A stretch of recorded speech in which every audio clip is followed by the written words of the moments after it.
solo fueras tú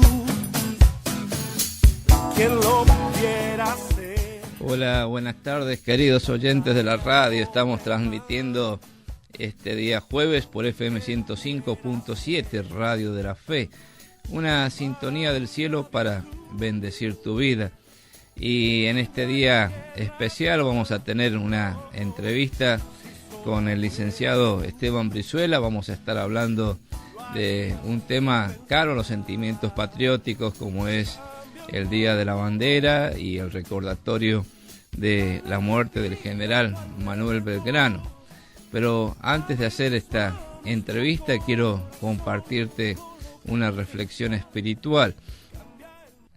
Tengo la Biblia abierta en la carta del apóstol Pablo a los Romanos, en el capítulo 8, el versículo 20. Allí dice: porque la creación fue sujetada a vanidad, no por su propia voluntad, sino por causa del que la sujetó en esperanza. Porque también la creación misma será libertada de la esclavitud de corrupción a la libertad gloriosa de los hijos de Dios. Porque sabemos que toda la creación gime a una, y a una está con dolores de parto hasta ahora. Es un pasaje interesante de la palabra de Dios que nos habla acerca de la ecología. La ecología es una palabra acuñada por primera vez por Ernest Haeckel en 1866 y designa una ciencia que estudia las relaciones entre los seres vivos y su entorno. Cada vez que la ecología fue cobrando más auge por los conflictos entre los intereses económicos por una parte y la naturaleza por otra, se ha ido haciendo más importante el estudio del medio ambiente, el estudio de la ecología. Y qué importante que es lo que encontramos en el desarrollo de las sociedades modernas, que necesariamente para su avance tecnológico y de sus industrias muchas veces no tiene en cuenta los desequilibrios naturales del planeta. Actualmente muchas personas son conscientes de su responsabilidad en esta escalada de la contaminación que va haciendo nuestro entorno difícil, peligroso, contaminante para la salud de las personas y de los seres vivos. Reconciliarse con la naturaleza, respetar el planeta, vivir de forma más natural, son ahora preocupaciones corrientes de todos los seres humanos. Y aquí en esta lectura que hemos hecho de la carta a los Romanos, el apóstol Pablo nos da un análisis esperanzador. Por un lado, reconoce que el mundo entero está sujeto a corrupción, el mundo entero y la naturaleza toda se está deteriorando, y nos da la causa de este deterioro, la razón de este deterioro, es porque Dios ha sujetado todas las cosas a vanidad, no por la propia naturaleza, sino a causa del pecado del hombre. Una vez que el hombre cayó en pecado, no solamente se afectó a sí mismo, sino que afectó todo el entorno natural y perfecto donde él vivía.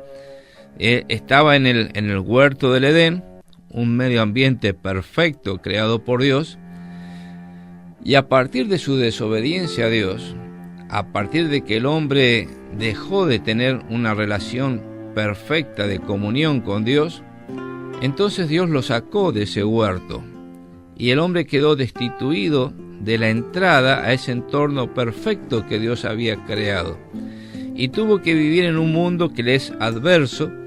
La palabra de Dios a Adán y Eva fue que desde ese momento el mundo les iba a producir espinos y cardos, e iban a tener que ganar el pan con el sudor de su frente.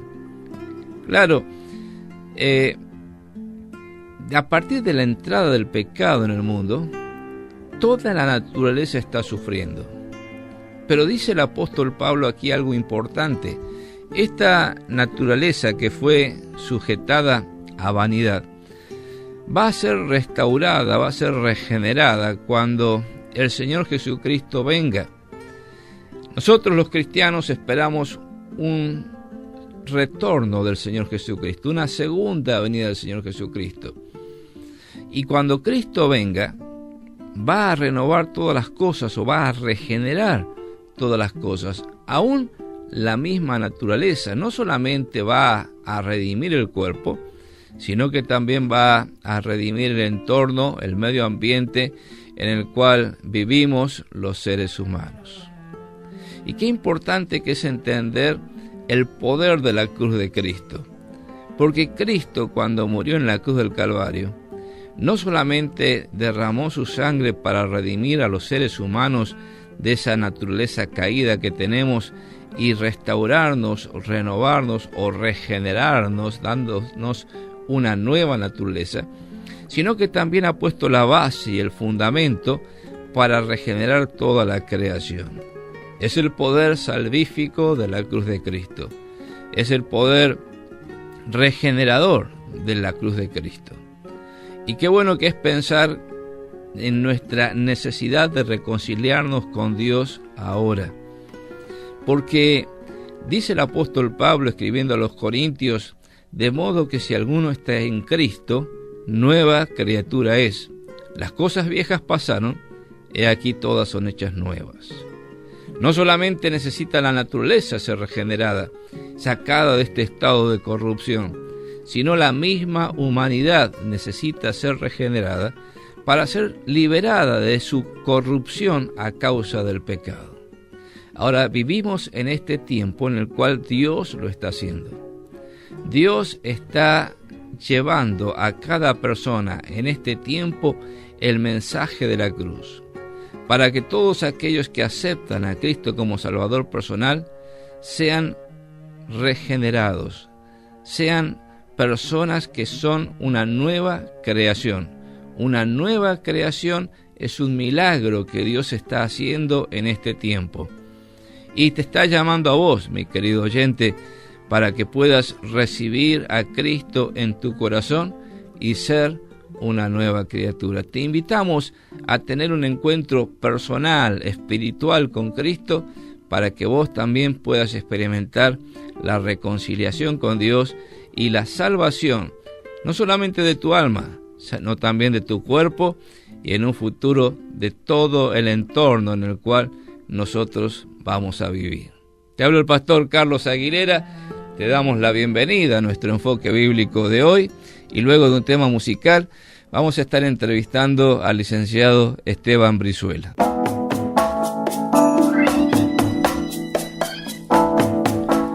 Continuamos con nuestro programa de hoy y estamos en una fecha patriótica, recordando el 20 de junio como el día de la muerte del general Manuel Belgrano, y también se instituyó ese día como el Día de la Bandera. Si bien la bandera fue creada en las riberas del Paraná el 27 de febrero de 1812, ¿no?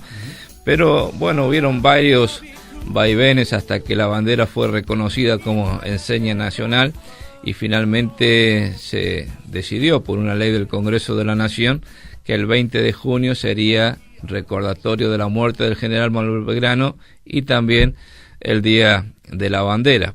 Pero para hablarnos de este tema tenemos el honor de tenerlo al licenciado Esteban Brizuela, que nos va a hacer una referencia a este hecho histórico. ¿Qué tal, Carlitos? Toda la audiencia también saludamos. Muchas gracias por la invitación. Y sí, efectivamente, el martes y el día de ayer han sido días de actos escolares, ¿no es cierto?, de jura de la bandera por parte de alumnos de cuarto grado. Diríamos que es una de las fechas más importantes en el calendario escolar. Y que recuerda esto, lo decía recién, ¿no? La fecha de la muerte de un hombre que en ese proceso de 1810, 1820 fue alguien clave, importante, una figura política, una figura militar, que en este caso tuvo la idea, ¿no es cierto?, esto de darle a ese país que recién se estaba conformando, que aún no era independiente, en 1812, recordemos que todavía estábamos en una situación política incierta, darle un símbolo, ¿no es cierto?, porque en ese momento tenemos que recordar que estábamos en plenas batallas por consolidar a esa revolución que había comenzado en mayo de 1810. O sea, esos ejércitos que salieron a luchar en contra de los realistas para consolidar la revolución. Bueno, hubo algunos líderes que consideraban estos hombres necesitan algo que los identifique, porque al fin y al cabo los símbolos patrios son eso, ¿no? Son símbolos, como bien lo dice la palabra, que nos dan una identidad. ¿Y por qué hacía falta esa identidad? Porque en ese momento estaba conformándose un país. Todavía no habíamos declarado la independencia. En ese contexto es que, como bien lo decías, el 12 de febrero, el 27 de febrero de 1812 se iza por primera vez esta bandera. Va a pasar un tiempo también, el Congreso de Tucumán de 1816 lo reconoce como un símbolo oficial, digamos, de este naciente país. Y bueno, y ahí aparece la figura de Belgrano, una figura apasionante, interesante, junto con San Martín, conforman los dos personajes principales de nuestro panteón. De ese movimiento, ¿no? Exacto, sí. Que se conocieron, charlaron, ambos fueron jefes del Ejército del Norte, pasaron por Santiago, se valieron de tropas que aportamos aquí desde Santiago del Estero al Ejército del Norte. Así que, bueno, esos dos personajes que son de los más importantes que tenemos en ese momento de nuestra historia. A veces son personajes a veces controversiales, a veces no se sujetaron a las normativas que venían del poder que se pretendía, el poder central, ¿no? Totalmente, sí. Y un personaje como Belgrano que tuvo una vida corta, relativamente 50 años, ¿no? Sí. Nace en 1770 y muere en 1820, 4 años después de la declaración de la independencia. Con una salud precaria, ¿no? Precaria. Y una de las cosas que se destacan de Belgrano es su honestidad, ¿no? Ese haber entrado rico a la política y haber muerto pobre. Sí, esa es una de las cosas que se destaca. O sea, muere en un mal momento en general del país en ese momento. 1820 es una instancia complicada, ¿sí? Porque hay un gobierno central que es el directorio que se disuelve, o sea que el país queda un poco a la deriva, ¿no? Ahí es cuando se fortalecen los gobiernos provinciales porque no hay un poder ejecutivo central. O sea que ese momento político en que muere es un momento que no habrá sido muy alentador para Belgrano cuando veía la escena. Y al mismo tiempo, en lo personal también, ¿no? No era alguien que, como decías, tenía problemas de recursos económicos. A veces sí me gustaría ahí como plantearlo también como pregunta, ¿no? Porque muchas veces cuando vemos a estas figuras, o un San Martín también, digamos que no mueren en la abundancia, ¿no es cierto? Entonces, hoy cuando vemos a veces políticos que se enriquecen a costa del Estado, decimos, miremos ahí hacia ese momento. Pero lo que la otra vez pensaba también es que cuán importante era en ese momento, principios del siglo XIX, la cuestión económica. Era tan central como es hoy. O sea, el capitalismo estaba tan desarrollado, o los valores, o la trascendencia, digamos, aquí en el paso por la vida política estaba en otro lado, siendo que quizás lo económico no tenía ese lugar que tiene hoy, ¿no es cierto? Porque hoy, sí, dime cuánto tienes y te diré quién eres, parece que es la fórmula, ¿no es cierto? En ese momento quizás la cuestión económica no era tan central, digamos, en general, digo, para la sociedad. Pensando, digamos, en que a veces vamos al pasado pensando con valores de la actualidad, exacto. Me lo planteaba como pregunta, ¿no? Es interesante, bueno, Belgrano trae lo que hoy diríamos una tendencia liberal, ¿no? Sí. Formado en Europa. Totalmente, sí. Con los valores de la Revolución Francesa, ¿no? Libertad, igualdad, fraternidad. Con un padre comerciante, que decían que era de la sociedad opulenta de la época. Belgrano Peri, en la ciudad de Buenos Aires, una ciudad portuaria, que en esa época... Pero la personalidad de Belgrano era una personalidad, digamos, de tipo rebelde. Pues yo me imagino que lo que habrá sido para la familia que él salga siendo abogado, economista, diplomático, militar. Sí, lo hacen militar a la fuerza. A la fuerza, no se había preparado para eso. No se había preparado, sabía 5 idiomas, ¿no? O sea, un tipo intelectual digamos, dilapida la fortuna familiar detrás de sus ideales de formar una patria libre, ¿no? Totalmente. A tal punto que 8 días dice que tardaron en sepultarlo porque no había quien pague los gastos de la sepultura. Qué bárbaro, ¿no? Esos datos que le pusieron, con el mármol de la cómoda le hicieron la lápida, claro. ¿no? Así que eso que decías, ¿no? La cuestión en esa familia, bueno, pensemos que no muchos tenían la oportunidad de estudiar en ese momento. La educación superior era muy minoritaria.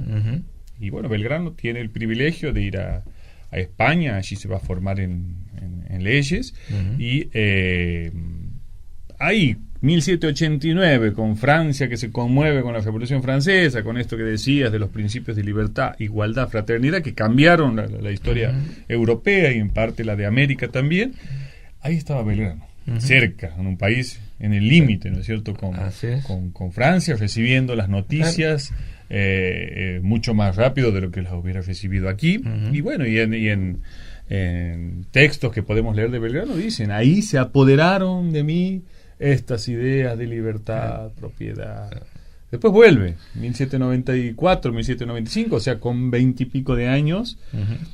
En ese momento, claro, una plena juventud, con todas esas ideas, con toda esa formación, alguien inteligente, culto, y inmediatamente va a ser funcionario, ¿no?, del consulado, que era un organismo que tenía funciones económicas.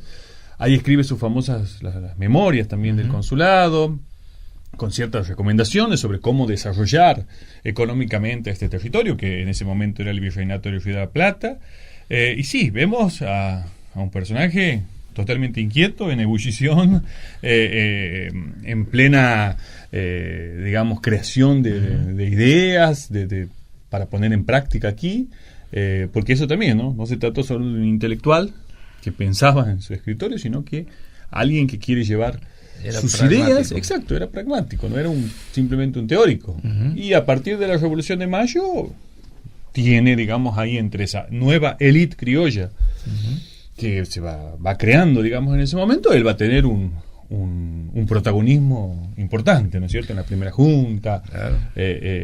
Ya después como jefe militar, va a ser una figura política sumamente importante que siempre está aportando ideas y, como decías hace un rato también, peleándose a veces con el triunvirato, con los gobiernos de turno, claro, porque, bueno, no estaban de acuerdo en ese momento sobre qué rumbo debía tomar las Provincias Unidas, ¿no?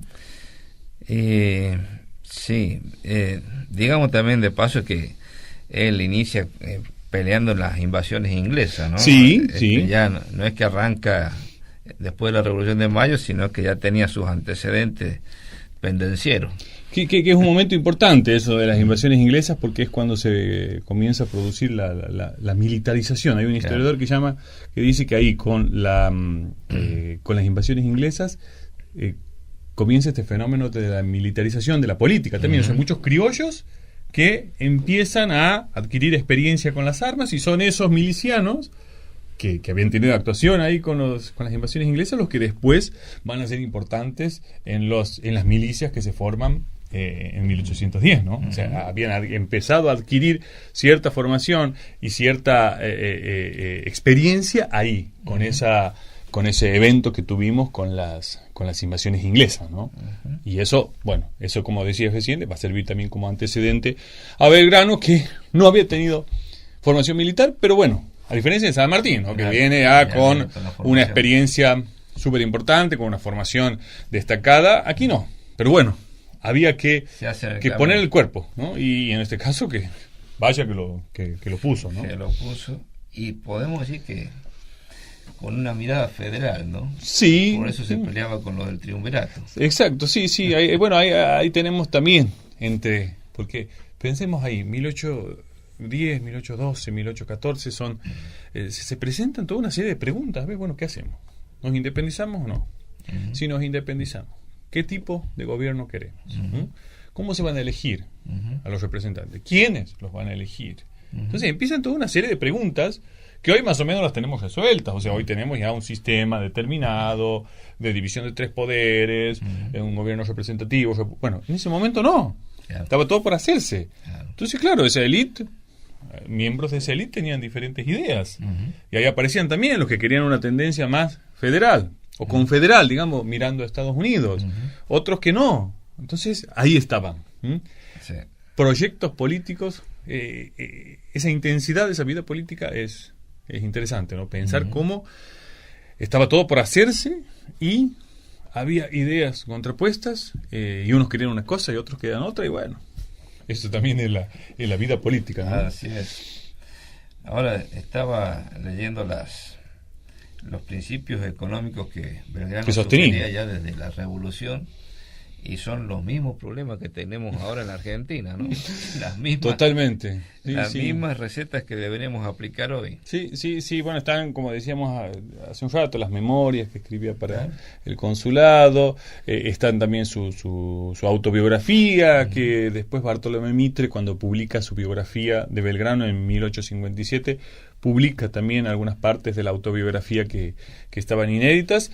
O sea que es alguien a quien podemos no solo leer en los intercambios de cartas que hacía con los personajes de la época, sino que también podemos leer estos documentos en donde expone sus ideas acerca de cómo debería ser el desarrollo económico, y sí, aparecen ideas sumamente interesantes, modernas, y como decías recién también ciertos diagnósticos de problemas que pareciera que nunca los terminamos de resolver, ¿no? Y que aparecen regularmente de nuevo en la vida política. O era un adelantado a la época, o nosotros nos hemos quedado en aquella época.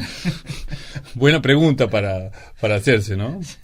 Y también otra cosa que no hemos hecho referencia, ¿no? Que por parte de su madre tenía, era familia santiagueña, y por eso está emparentado con Juan Francisco Borges, que es un personaje central de también de esos años aquí en Santiago del Estero. Y bueno, y se da la paradoja que a ese pariente es que, bueno, va a terminar ordenando el fusilamiento en 1816 por estas conductas, digamos, revolucionarias que tenía Borges, cuando en ese momento, en 1816, después de declarar la independencia, el Congreso lo que se proponía era orden. Calmemos, muchachos, con estas sublevaciones, vamos a ver si nos ordenamos un poco. Y Belgrano, como jefe del Ejército Auxiliar del Perú, o Ejército del Norte, era el encargado de poner orden en ese convulsionado país que estaban haciendo. Y bueno, y ahí se da este caso de que ordena el fusilamiento, y tenemos a uno de nuestros precursores, como le llaman, de la autonomía, fusilado, por decisión política también de un pariente, que estaba emparentado Belgrano también con Castelli, ¿no? Sí. Otro personaje también central de esos años, y bueno, por eso siempre se recuerda ese parentesco por línea materna que tenía con nuestro Juan Francisco Borges. Así es. Dice los abuelos maternos que vivían en la villa de Loreto. De Loreto, que a veces venía a descansar ahí también de ahí en Belgrano. La donación para hacer una escuela. Exacto, la famosa donación, ¿no es cierto? Que deben hacer 170 años después. Totalmente, sí. Eso, en el caso también de Tucumán, que hizo unas donaciones con fines educativos, ¿no? Ahí tenemos otro aspecto del pensamiento de Belgrano, no solo el pensamiento en lo económico, en lo político, en lo militar, sino en la cuestión educativa. Sí, en la cuestión educativa sus recomendaciones pedagógicas también, ¿eh? Todo, exacto. Sí, por eso, eso, bueno, creo que tiene que ver también con esa amplitud de mirada que tenía, un hombre culto, que sabía idiomas, que seguramente devoraba libros, leía mucho, y eso le daba esa amplitud de mirada, que es, creo, lo que llama la atención y lo que fascina muchas veces de este personaje. Una de las controversias que se plantean en torno a Belgrano es el de la sexualidad de Belgrano. Sí, ¿no? Sí, dice, la otra vez escuchaba a Felipe Piña que escribió un libro sobre Belgrano hace unos años, creo que lo vino a presentar aquí, que él dice, la pregunta que más me hacen sobre Belgrano, después de publicar el libro, digamos, es ¿cuál era la sexualidad de Belgrano? Si realmente era homosexual o no. Bueno, él dice categóricamente no. Bueno, además se sabe, ¿no es cierto?, que tuvo... Da los datos de sus amantes. De sus amantes, bueno, sabemos los dos hijos que tuvo, digamos, un hijo varón, una hija mujer, en un caso con una hermana de quien fuera después esposa de Juan Manuel de Rosas, y otro de una familia tucumana, ¿no? Con ambos tuvo hijos, aunque él en el testamento no declara, no dice, ¿no? Dice, no dejo descendencia.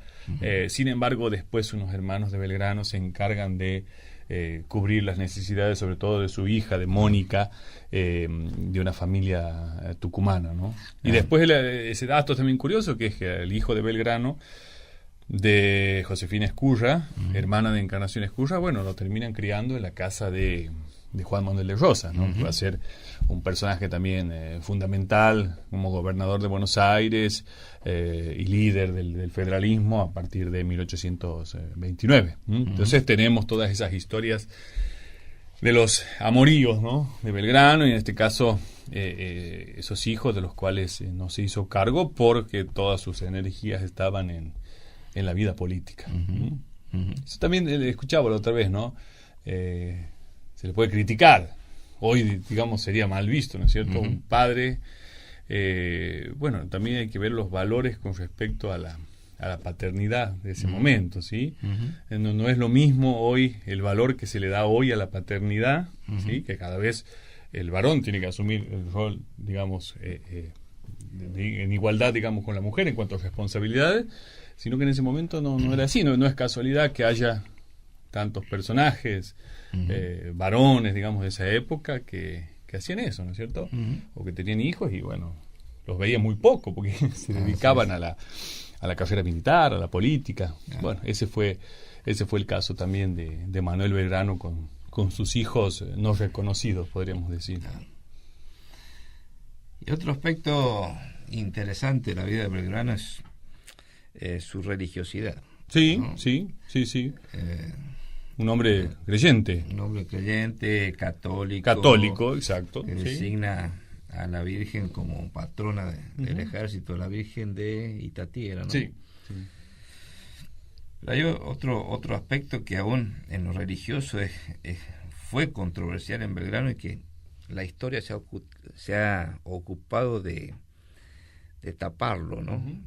Detrás de vaya a saber qué intereses. Totalmente, claro, sí, digamos en los escritos hay muchas cosas para leer de Belgrano, ¿no?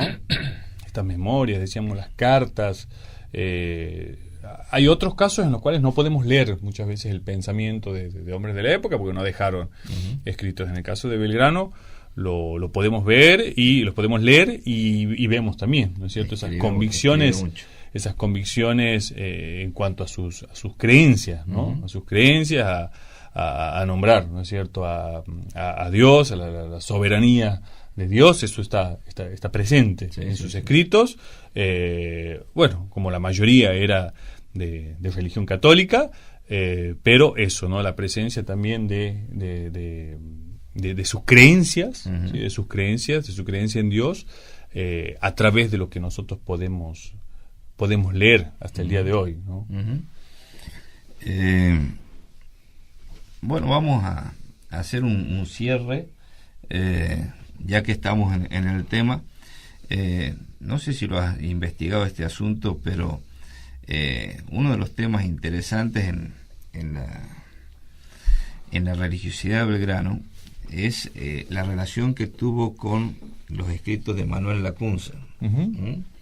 Manuel Lacunza era un sacerdote jesuita que por su postura en cuanto a la escatología fue excomulgado por la Iglesia Católica, y fue otro de los que murió pobre. En realidad lo encontraron muerto, pero él escribió una obra famosa en teología que se llama El regreso del Mesías en majestad y gloria. Y bueno, este libro de Lacunza es contrario a la postura oficial de la Iglesia Católica en cuanto a escatología, que es el estudio de los eventos por venir, como salen en la Biblia. Claro, en el catolicismo la posición oficial, digamos ortodoxa, es la que sostenía San Agustín en el libro La ciudad de Dios, ¿no?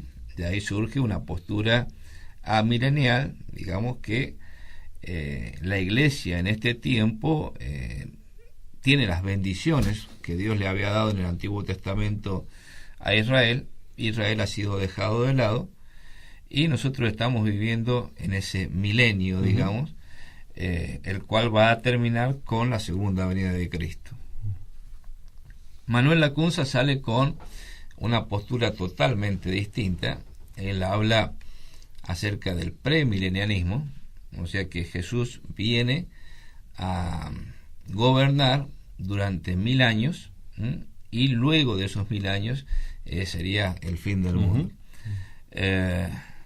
Bueno, esta postura, que son 2 tomos bastante prolíficos, ¿no?, porque en realidad Lacunza lo que hace es escribirle a la curia romana para demostrar sus posiciones, prácticamente una tesis doctoral, ¿no? Y Belgrano encuentra que la versión que circulaba en Buenos Aires era una versión a la que le habían sacado mucho del contenido de la obra original.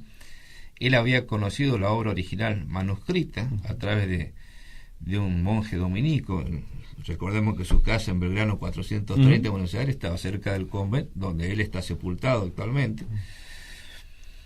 Entonces, cuando él va como diplomático a Londres en el año 1815, que justamente lo envían a Londres para tratar de obtener el apoyo a todo este movimiento revolucionario del Río de la Plata, él se lleva estos ejemplares manuscritos a Londres para hacerlos imprimir, de tal manera que eso corrió como un reguero de pólvora, porque todos querían conocer la obra de Lacunza, pero se sabía que estaba cambiada en muchas partes, y se le habían sacado muchas partes a la obra que estaba circulando.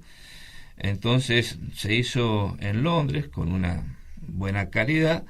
Se imprimieron 1500 ejemplares que se diseminaron rápidamente en Europa, y algunos ejemplares llegaron al Río de la Plata. ¿Qué es lo interesante de esto? Que muchos lo ignoran. Claro. Muchos ignoran esta historia, e inclusive de los que, como nosotros, sostenemos una posición pretribulacionista y premilenial en cuanto a la escatología, los teólogos europeos y norteamericanos ignoran esto y le atribuyen los inicios o los fundamentos a otros personajes, en general a una vidente, y desprestigian la postura, porque esa fue la imagen de una vidente en Irlanda, y de ahí surgió esta doctrina, que es una doctrina que para muchos no es ortodoxa, digamos, es heterodoxa. Bueno, cuando descubrimos esto, y descubrimos el escrito de la Cunza y la época en que fue impreso, en 1815, recordemos que el movimiento de las asambleas, de los llamados hermanos libres, inicia en 1820, 1825, y uno de los fundamentos de este movimiento fue justamente esta doctrina. Exactamente. Así que mirá por dónde vienen los vericuetos, ¿no? Totalmente, sí. Esta postura belgraniana, que obviamente será puesto un manto de impiedad, diría yo, es un manto de piedad, y se ha ocultado. Merece hasta una tesis, quizás, un escrito especial. Aparte, sin duda, Belgrano tiene que ver, un hombre culto, como decíamos hace un rato, pero no tengo dudas de que habrá sido un lector de la Biblia, como hombre, además de ser católico, o sea, cualquier hombre culto de la época, la lectura de la Biblia la tenían muy presente. Así es. Y bueno, la Cunza, un personaje sumamente interesante también.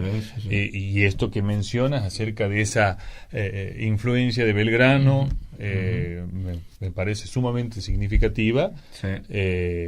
También, ¿no? Como otro aspecto de sus intereses, en este caso, en los escritos de este hombre, y que los recupera, ¿no? Me parece sumamente interesante, y que sin duda nos da otro aspecto, mirada, claro, otra faceta de Belgrano. Bueno, Esteban, gracias por acompañarnos en el programa de hoy, y ya vamos a tener otra fecha patria. Alguna fecha patria para que sigamos charlando. No, siempre es un gusto venir aquí, compartir este momento, y sí, siempre disponible.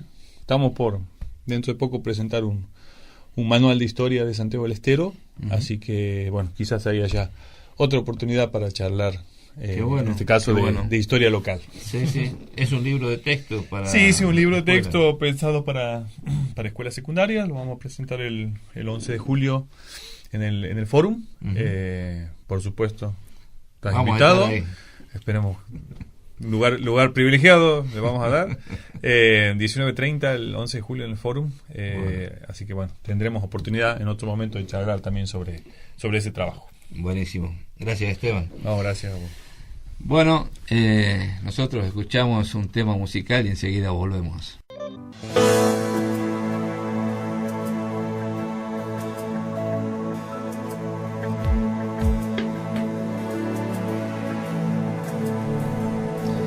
Llegamos al momento final de nuestro programa, y hablábamos en el bloque anterior con el licenciado Esteban Brizuela, y de uno de los aspectos pocos conocidos en la vida de Belgrano, su religiosidad, tal como fue el rescatar la obra de Manuel Lacunza, denominada El regreso del Mesías en majestad y gloria. Claro, es un libro interesante porque nos habla de la segunda venida del Señor Jesucristo para reinar por 1000 años sobre este mundo. Y una de las profecías del profeta Isaías en el Antiguo Testamento dice en Isaías 33, versículo 17: tus ojos verán al Rey en su hermosura, verán la tierra que está lejos. Qué bueno es entender que todos estos misterios de la profecía y armar el rompecabezas profético no es simplemente satisfacer una curiosidad intelectual acerca de eventos por venir, sino que también nos llenan el corazón de esperanza, sabiendo que este mundo que a veces se cae a pedazos, este mundo que a veces nos parece cruel, a veces violento, a veces nos desanima a ver tanta pobreza, tanto abandono, tanta violencia, inmoralidad, y levantar los ojos y poder tener esperanza que un día todo esto va a cambiar es muy importante. Ahora, no va a cambiar por el esfuerzo humano, no va a cambiar por fuerzas políticas, no va a cambiar por algún iluminado que pretenda ser un Mesías. Va a cambiar a través del verdadero Mesías ungido por Dios, que es el Señor Jesucristo. No ponemos nuestra confianza en ninguno que sea un ser humano o una criatura, sino que ponemos nuestra confianza en el Creador. Uno de los personajes que siempre me ha llamado la atención es Amy Carmichael, que es conocida por su labor de rescatar niñas huérfanas de la India. Claro, uno se pregunta cómo puede haber hecho esta mujer de Dios para vivir durante 50 años en un ambiente de suma pobreza y estar haciendo allí una obra maravillosa como esta de rescatar a niñas huérfanas que de otra manera hubieran perdido la vida. Y dice Amy Carmichael en su libro Oro a la luz de la luna, allí escribió: en medio de un día atiborrado, casi podemos ver la tierra que está lejos y quedamos quietos, absortos en el camino. Claro, ella estaba leyendo este libro de Isaías, ella estaba leyendo este texto que hemos leído recién: tus ojos verán al Rey en su hermosura, verán la tierra que está lejos. Tanto Amy Carmichael como todos nosotros que tenemos esta esperanza en el pronto regreso del Señor Jesucristo, podemos alegrar nuestros corazones y podemos llenarnos de esperanza, no de una esperanza utópica sobre un mundo de ilusión, sino una esperanza ciertísima en que el Señor Jesucristo va a volver, va a tomar las riendas de este mundo y va a reinar. Dice este mismo capítulo de Isaías en el versículo 22, porque el Señor es nuestro juez, el Señor es nuestro legislador, el Señor es nuestro Rey, Él mismo nos salvará.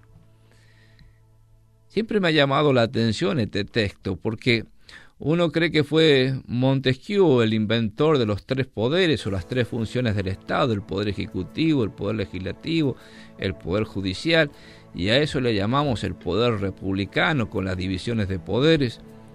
Pero aquí, en el libro del profeta Isaías, ya 800 años antes de Cristo, se había dado esta división de poderes, pero no en tres poderes distintos, sino en la persona del Señor Jesucristo, en la persona del Mesías, porque el Señor es nuestro juez, es nuestro legislador, es nuestro Rey, poder judicial, poder legislador, poder ejecutivo, Él mismo nos salvará.